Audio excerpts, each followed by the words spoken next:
سافر معقول مع حبيبة حسن.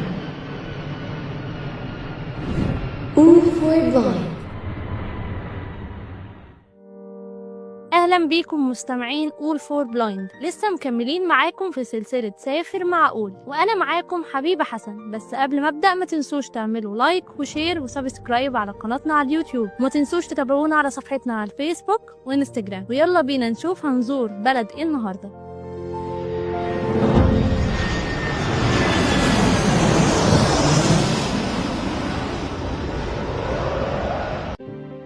احنا لسه مكملين جولتنا في قارة آسيا، بس تفتكروا رايحين فين النهاردة؟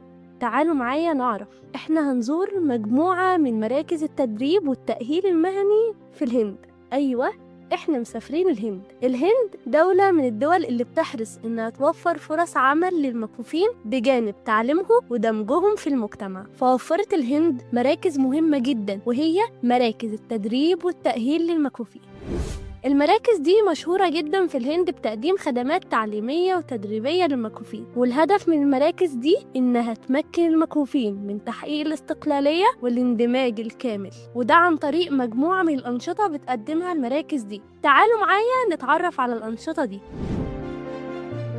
زي ما قلت إن الهند بتحرص إنها توفر فرص عمل للمكفوفين، وده هتلاقيه في التدريب المهني اللي بتوفره المراكز. وأبرز الأنشطة المهنية اللي بتقدمها المراكز دي الحرف اليدوية وتكنولوجيا المعلومات والتدريب على استخدام الكمبيوتر والموسيقى والتدريس وغيرها من الأنشطة المهنية. والأنشطة دي بتلعب دور كبير جدا في تأهيل المكفوفين في سوق العمل. كمان المراكز مهتمة بالتعليم والتوعية، فبتقدم برامج تعليمية بتشمل دروس لتعليم طريقة برايل، وكمان محو الأمية الرقمية لتمكين المكفوفين من الوصول للمعلومات بسهولة.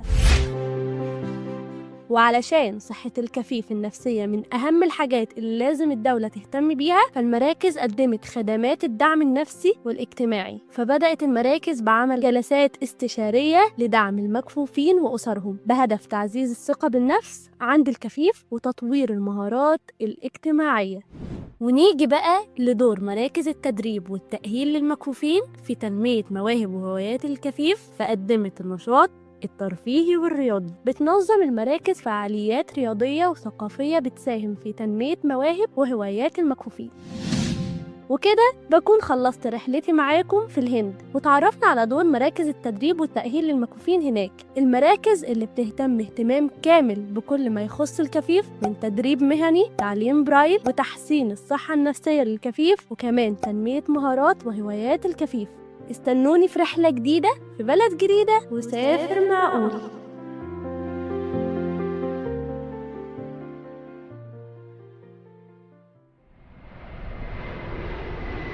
استنونا. All for blind. نتعلم، نتغير، نتطور.